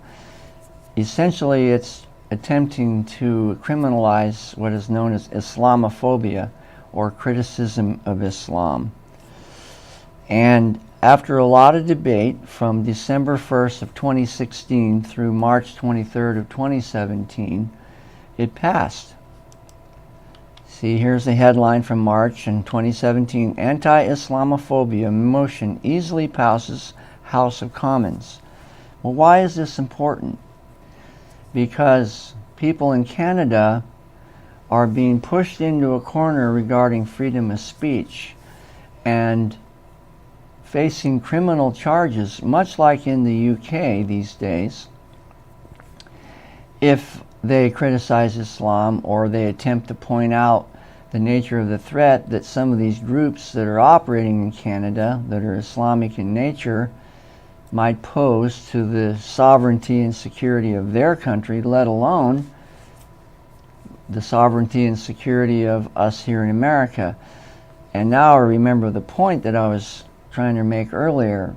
Would you like to guess what percentage of the northern border is actually secure? Well, it's 5%. It's virtually wide open. So if Canada has a different approach to counterterrorism and national sovereignty than America does, and that only 5% is secure, meaning 95% of it is really wide open, then I would suggest that that poses a threat. And in order to prove that point, you'll see a slide or two later that shows that there's actually active human trafficking going on from Canada into the United States. We hear an awful lot about the southern border. We hear much less about the northern border, but it's also a threat to our sovereignty as well. And meanwhile, this headline from October of 17, liberals left reeling by clear, rational criticisms of M103. The same thing is happening right now in the U.S. Congress over the issue of anti-Semitism, with comments by Ilhan Omar and Rashida Tlaib. They're debating right now whether to censor them. Well, the left is reeling because it's created a huge fracture within their party, and the leaders, Nancy Pelosi in particular, doesn't really know how to handle it because she doesn't want to alienate the far left wing of her party, and yet she knows full well that the majority of Americans are not going to tolerate members of Congress making openly anti-Semitic comments. Well, the same thing is going on up in Canada. In this case, it has to do with freedom of speech, the right to criticize what people see as a threat, i.e. the implementation of Sharia law, and much more open immigration policy than what we have here. Far from the slam dunk feel-good gesture it was meant to be, M103 is looking more and more like a pivotal political and cultural moment in Canadian history, and it is. Sometimes history sneaks up on you, and it happens right in front of you before you realize it, and sometimes it's a small incident that will set it off. A few comments by a couple of members of Congress here in America, or a comment by the governor of Virginia about abortion, set off huge firestorms of debate, political debate within the Democratic Party, both at the national level and at the state level in Virginia. Same kind of thing. So what it's really doing is putting tension on our whole political structure, because we've never had to deal with such blatant violations of the sanctity of life, or such blatant intrusions by a supremacy ideology that insists that it is superior to every other man-made form of law, meaning Sharia. So we do have a terrorist threat on the northern border. There is an Islamic influence within the Canadian government that is very strong, and it's becoming more and more a concern to the citizens of that country. Is it so severe that it's becoming a national security threat to the U.S.? Well, as a retired CBP officer, I can say yes, it does. But I should also add that we do cooperate closely with our colleagues in Canada, but nonetheless, having different standards of admission between Canada and America has an inherent problem. They allow people to come in that we would not allow, that may be on our terrorist watch list, but are not on the equivalent watch list up there in Canada. And then you combine that with a pretty much open border, and it's a wide open possibility that some bad things are going to happen in the future. And political Islam is threatening North America. Just like in Europe, it's happening more and more here in North America. Canadian Sunni Islamists pose a special threat to Canada, it says, according to a leaked Canadian Security Intelligence Service report. Kind of similar to the agency I used to work at the National Targeting Center outside of Washington. The service has never before faced a terrorist threat of this scope. So it sounds just like Europe, which we reviewed earlier. This problem is starting to get out of hand, and they don't really know how to deal with it. Actually, they should know how to deal with it. It's just that they don't have the political wherewithal or the permission from the hierarchy of the government to actually implement and enforce the laws that already exist in their country. Terrorist threat of the scope, scale, and complexity of the Sunni Islamist-inspired terrorism, noted the 2016 document. So even though this story came out in 2018, it's actually been known now for about 3 years that Canada is facing an increasingly dangerous situation vis-a-vis jihad terrorism in their own country. And of course that bleeds over into America. Here's a report that they published called Taking Action Against Systemic Racism and Religious Discrimination, including Islamophobia. And so here's the same paradox in Canada that we face here. The same dilemma that I saw as an active duty law enforcement officer, where on the one hand you have irrefutable proof of a growing trend of individuals and organizations that are pushing forward this global agenda and are willing to use terrorism as part of one of the tactics to do it, on the one hand. And on the other hand, these endless debates within the political social arena on how are they going to solve the problem of Islamophobia and discrimination and racism. So here we have the same dynamic going on in Canada. So far, the debate has been won by the social political side. I don't really know what it's going to take for us to push the reset button where we get to the point where law enforcement is actually allowed to do their job. And I say that from the experience of being a founding member of the department, and as I mentioned earlier, from March of 2003, when the agency was first created and founded, through about the third year into about the middle of 2006, we actually were able to do our job. So I know from experience what it was like and that it is possible. And then I saw the gradual erosion of our capacity as law enforcement officers to do our job. And it led us right up to the point where we have these kind of documents where they're wringing their hands trying to understand what exactly to do about the threat of Islamophobia rather than the threat of actual terrorism. So the previous slide is the law enforcement perspective, stating plainly their concern and their worry about the rising threat of jihad in Canada, versus in the social political arena where they're concerned about the outbreak of Islamophobia.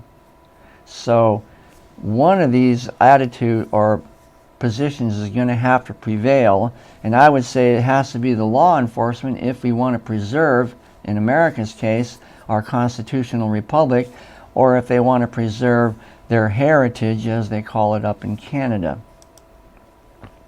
The implosion of Canada's M103 conspiracy theories. So basically, my point in bringing all this up is this bill 103, attempting to outlaw criticism of Islam and label it as racist Islamophobia, has set off a huge cultural and political debate within Canada, which is still going on to this day, and it remains to be seen what side of the fence this debate is going to end up on. Here's one more document. Government response to the 10th report of the Standing Committee on Canadian Heritage, entitled Taking Action Against Systemic Racism and Religious Discrimination, including Islamophobia. In other words, they seem to be more concerned about that than they are the actual threat of the ideology, the theology generated out of the Quran and the Hadith that gives Muslims, Salafi Muslims, pro-jihad Muslims, the right and calling and duty to undermine and subvert the governments of non-Islamic countries in order to soften up the ground to implement Sharia law. Now they have a big job, obviously, but they're bound and determined that they're going to keep going and do all that they can. Rather than assimilate and become citizens under the form of government of their host country or their country that they immigrate to, both Canada and America, they refuse to assimilate and rather create communities which are Sharia compliant, and just like a tree growing under a sidewalk, eventually grow enough to break the concrete of the sidewalk. And that's kind of the process that's going on. So the Department of Homeland Security is concerned about it, and they actually issued a report called the Northern Border Strategy back in June of 2018, which is not quite even a year yet. And here is one of the excerpts from it, In 2017, DHS conducted an assessment of the northern border and concluded that while the northern border remains an area of limited threat in comparison to the southern border, safeguarding and securing the northern border represents unique challenges. The most common threat to the U.S. public safety along the northern border continues to be bi-directional flow of drugs. So now we're not even talking about trafficking or terrorism. The other threat is drugs coming in.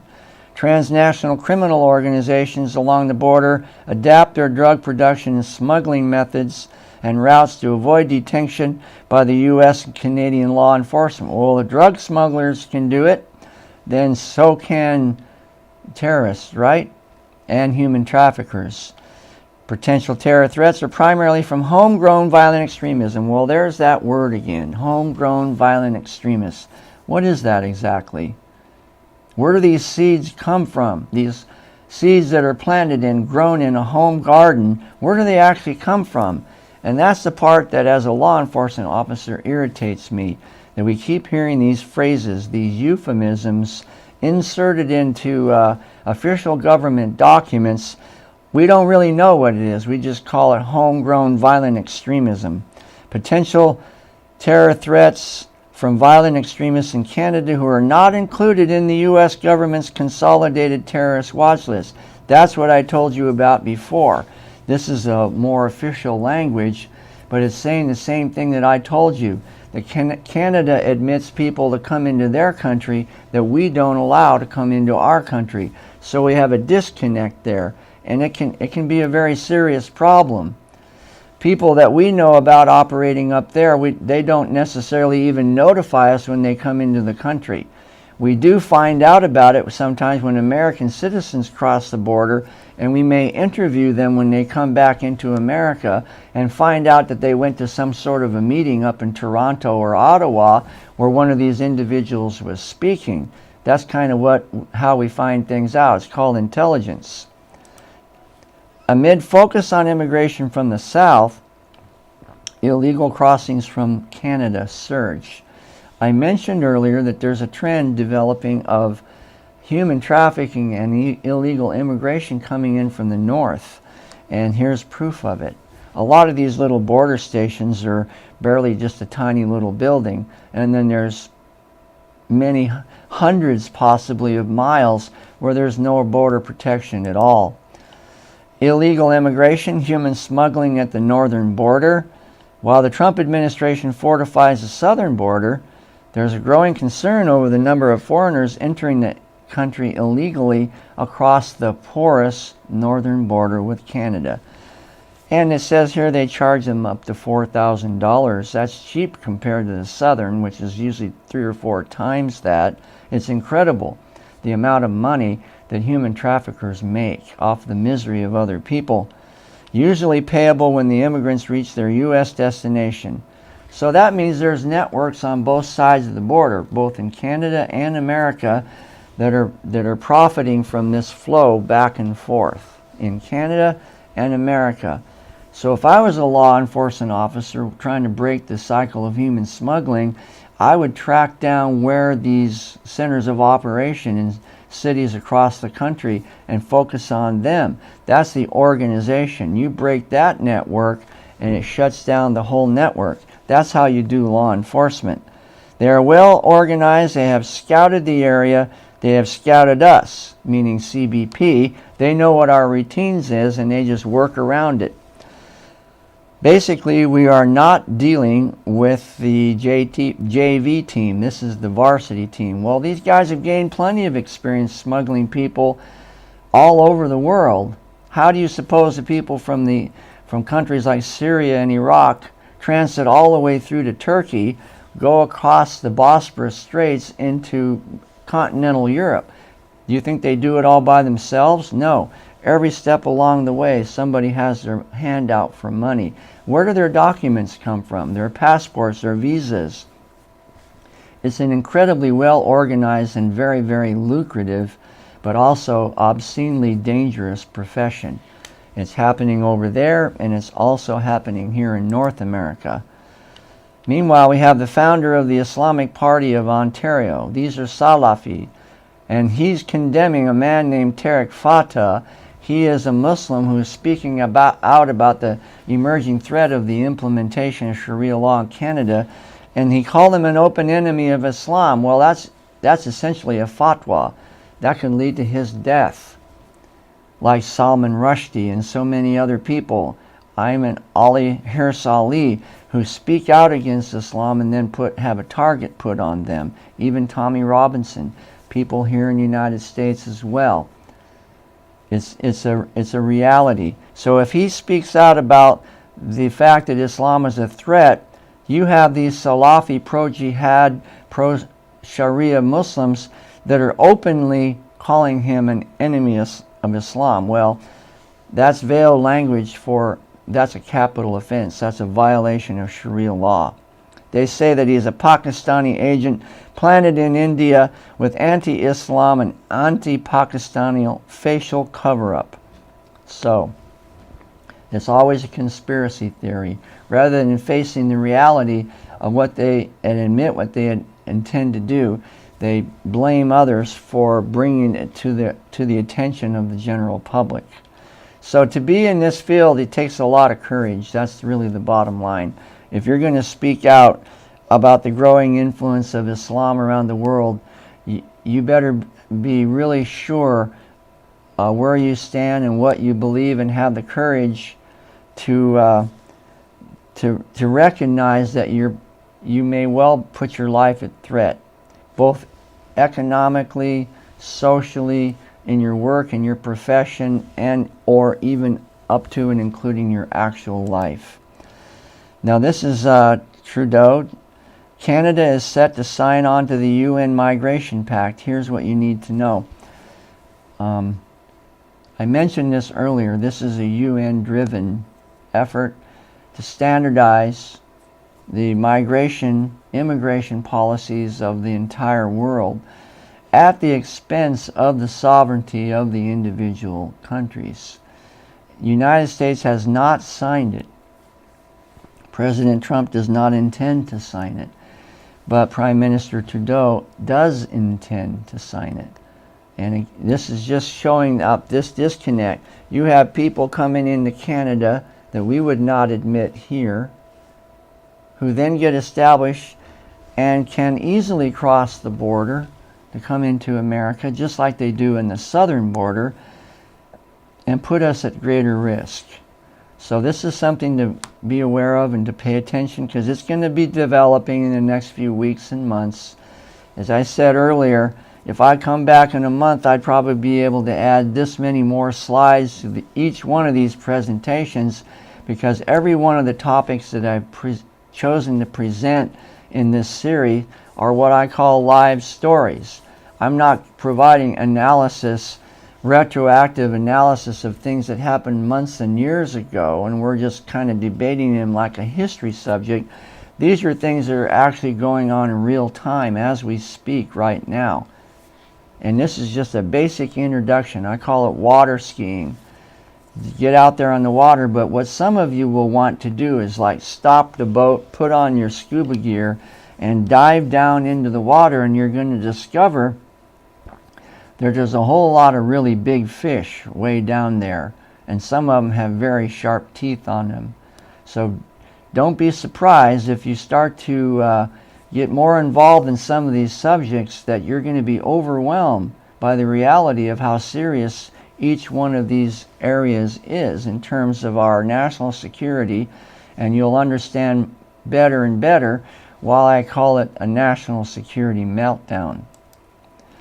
The Islamic Party of Ontario. Islam is the native deen of Ontario and Canada. Deen means religion, but it also means law.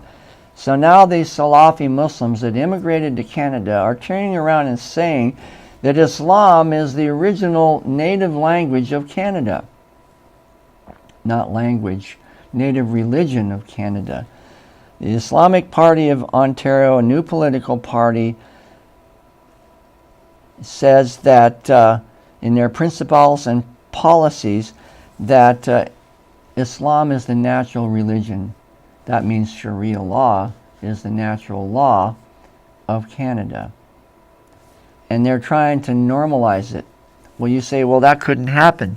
Well, look how we have tried to normalize, not try, we are normalizing abortion. Now it's up to the point of infanticide. And it's the same way, it happens the same way. And that's why I started the series out with abortion. Because if we normalize the killing of our own children, we're basically capable of normalizing virtually anything, including the implementation of Sharia law under the umbrella of diversity and inclusion, and that all forms of religion and practices of faith are equal and compatible. Well, they're not, because Islam itself says, even this statement here is a supremacy statement. It's saying that Islam is superior to anything that came before Islam arrived in Canada. And here's another illustration. Islamic Party of Canada, clean public education from sexual perversion and liberal ideologies. Basically, the things that progressive leftists and liberals are so proud to defend, diversity and inclusion, gay rights, LGBTQT, and so on, Islam is adamantly opposed to it. And if they ever achieve a majority influence in any political system, they will start to cut back the rights of these groups like the gay community and so on, and or liberal ideologies. They're going after the progressive leftist ideology of a majority of people on the left. And I've already mentioned this already, Islamophobia and the Muslim Brotherhood of Canada. The Muslim Brotherhood is a driving gravitational force behind a lot of these efforts, not only in Canada but here in the United States. And as I mentioned, they're like uniforms football players. A professional quarterback one day can have a red uniform on. He can be traded to another team and put a blue uniform on, go through a few scrimmage practices with his new team, and he's good to go because he's a professional quarterback. And it's the same way with the Muslim Brotherhood. They adapt, they take the shape of a glass like water.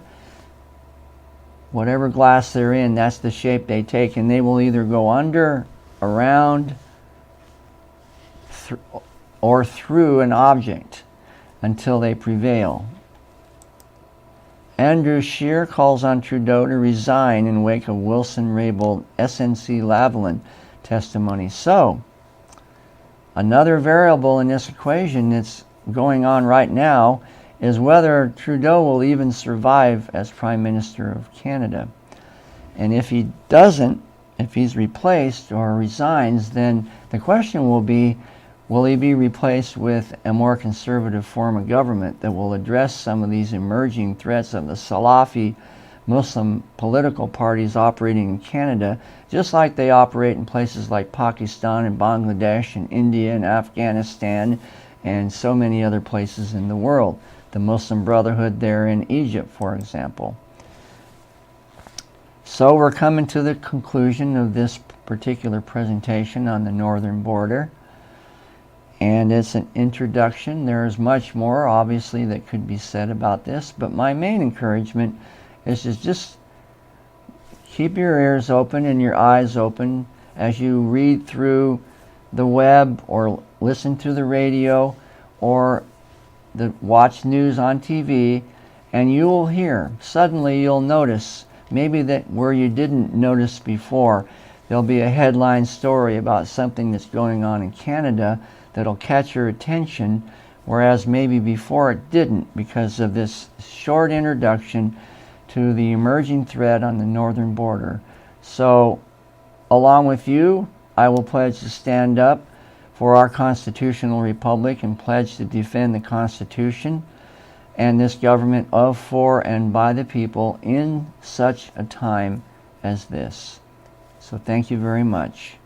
All right, another prophetic warning, if you will, by our friend, the late Phil Haney. LiveUpToFreedom.com. Let's go there. LiveUpToFreedom.com and LiveUpToFreedom.substack.com. our friend Annie Cyrus, and she has her brand new book coming out. Annie, again, remind the audience the name of it and where they can order it. Of course, The Architecture of Jihad is the name of the book. Right now, the signed paperbacks are available on my website, liveuptofreedom.com.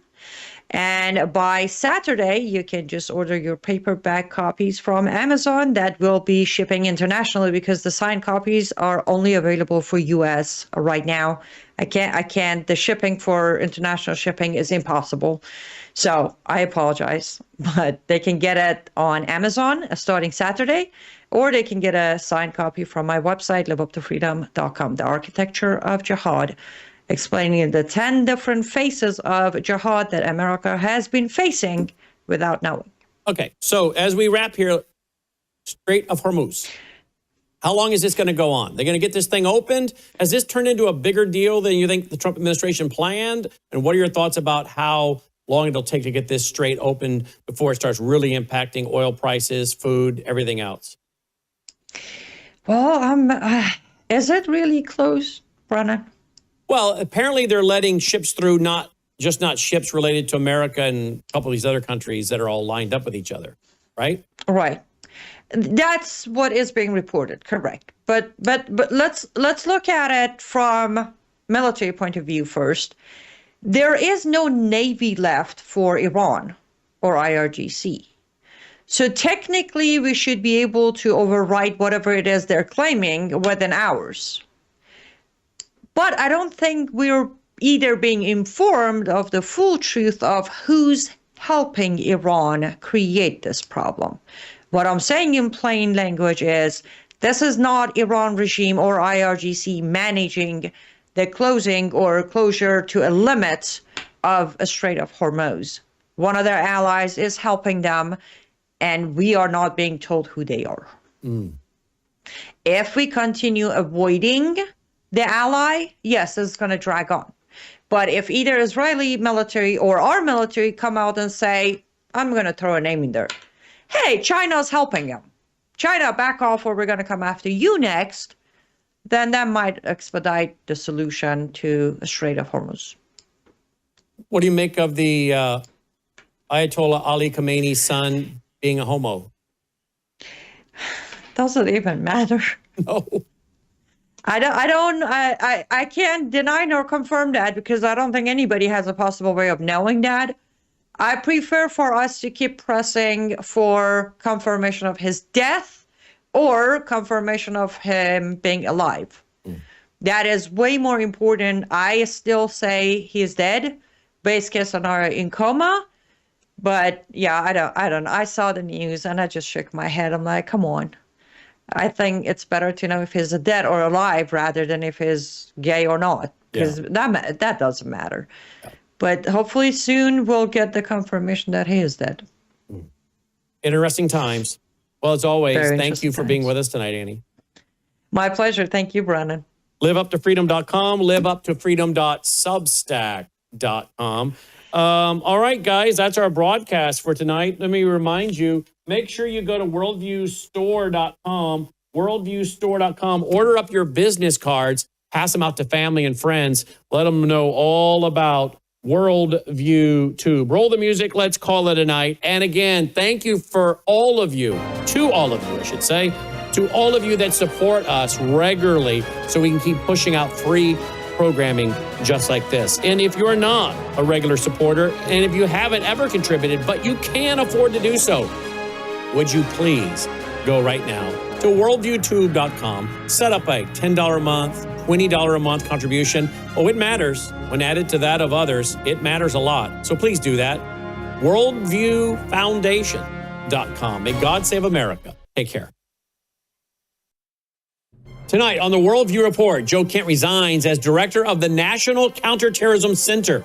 Israeli forces have eliminated Iran's Supreme National Security Council secretary. It was in a targeted airstrike after he publicly taunted President Trump just days earlier.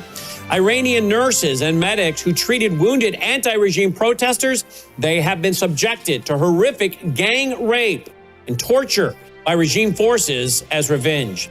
The Senate has begun debate on the House-passed Save America Act. which requires proof of citizenship for voter registration and photo ID in order to vote. Several key European nations have refused to join President Trump's coalition against Iran, openly telling the administration that the conflict is, quote, not our war, end quote. North American churches are facing a rising wave of hostility, including arson, vandalism, and armed attacks and shootings, with hundreds of documented incidents in recent years.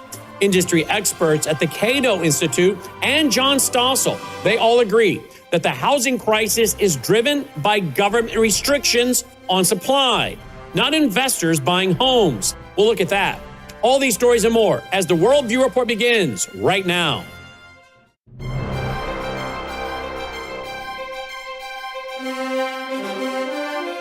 This is Worldview Report with host Brannon Howse. Whether it is news from the nation's capital or your state capital, from the classroom to the boardroom, from national security to national and local news that impacts you and your family, Worldview Report is your trusted source for vital and uncensored news. And now, here is Brannon Howse. Good evening and welcome to the Worldview Report. I'm Brannon Howse. An article from the Daily Mail is entitled Trump's Counterintelligence Official Resigns in Protest Over Iran War. It reports that Joe Kent, in the office of the Director of National Intelligence, has resigned in opposition to the ongoing U.S. military action against Iran.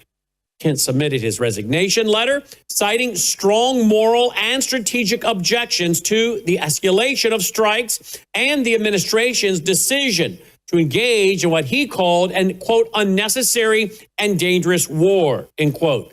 The letter, which was obtained by the Daily Mail, warns that the conflict could lead to broader regional instability, long-term harm to U.S. national security interest, and it might embolden adversaries like China and Russia. This is the first high-level resignation from within the intelligence community since the start of Operation Epic Fury. The resignation occurs as the U.S. continues heavy airstrikes on Iranian targets, with Defense Secretary Pete Hegseth confirming additional waves of attacks this week. Kent's departure, well, it has raised concerns within the intelligence community about growing internal dissent over the administration's Iran policy. We'll have more on this tonight on Brannon Howse Live. Now we turn to an article from the Geller Report. It's entitled, Huge. Israel Eliminates Iranian Supreme National Security Savage Ali Larijani, who taunted Trump on the streets of Tehran just last week. It reports that the Israeli forces carried out a targeted airstrike on a safe house in Tehran, killing Ali Larijani. He is the secretary of Iran's Supreme National Security Council and the regime's effective leader. The strike also killed the commander of Iran's besieged forces and reportedly eliminated about 300 besieged field officers.